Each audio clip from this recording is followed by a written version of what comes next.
وایي درو کسانو سره الله رب العزت په ورځ قیامت کې خبرې نه کوي. ثلاثة لا يكلمهم الله يوم القيامة ولا ينظر إليهم، نه به هغې طرف ته ګوري، ولا يزکیهم، نه به هغه ګناهونو نه پکوي، ولهم عذاب علیم، هغې دپاره به دردناک عذاب وي.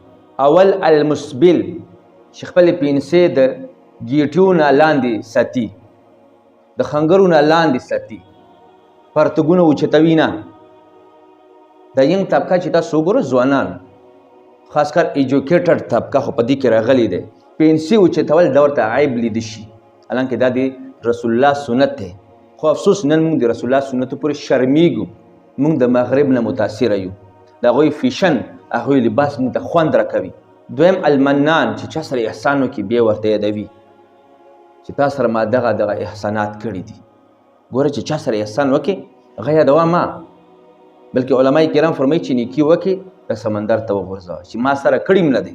دریم المنافق سلعته بالحلف الکاذب چې خپله سودا په دروغو خرڅوي.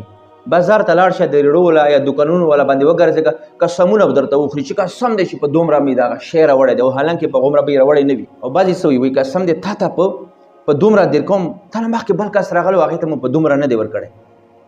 نو ته ورته وایې چې زه د پلار یم چې ما ته یې په دومره راکړي. دروغ وایي.